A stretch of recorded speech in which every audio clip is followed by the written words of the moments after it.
Welcome back. There's some new controversy as the White House asks Congress to loosen up some of the sanctions that they voted for on Iran. Congress wants to penalize any country that does business with Iran's central bank, but the Obama administration thinks that that plan could backfire, and they're requesting a delay to those sanctions. That's not sitting too well with the people who voted unanimously in favor of those sanctions, and those people are the United States Senate, voted in favor of this 100-0. You don't see that too much these days. One of those people is Illinois Senator Mark Kirk, who joins us now. Also, as he pointed out to me, the senator whose seat was in contention and is at the basis of the Blagojevich trial. So if that comes down, we may turn our attention and ask you a little bit about that, Senator. But in the meantime, thank you for being with us today.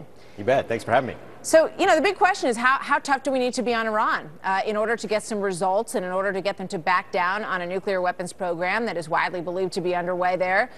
Why do you think, and the rest of the Senate think, that the way to do it is cracking down on the central bank? Because the Treasury Department reported the Central Bank of Iran is a key money launderer in supporting terror and nuclear programs.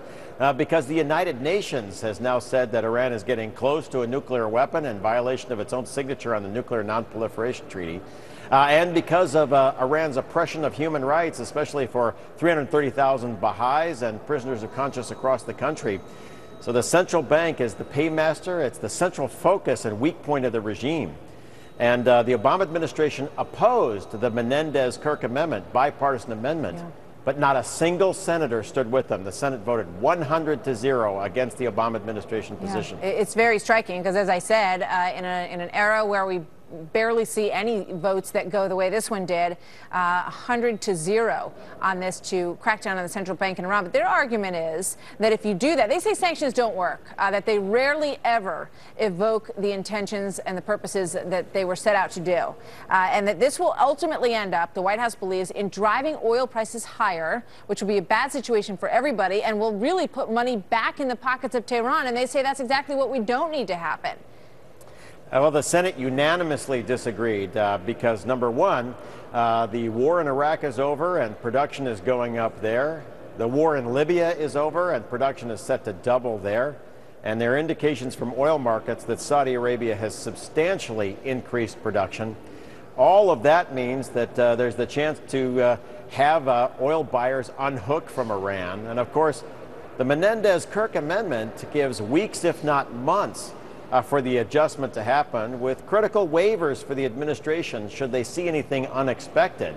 But bottom line, we do think that we should cripple Ahmadinejad's central bank. Yeah, I mean, we have so few tools at our disposal in many ways to crack down on Iran, to put pressure on Iran. And this is sort of the one that hasn't been tried, right? I mean, we've tried all kinds of sanctions that, perhaps kind of tiptoed around the edges. And the thinking is that although sanctions have been problematic and ineffective in the past, that you really do have to go sort of to the jugular of Iran's bank account in order to make that difference, right?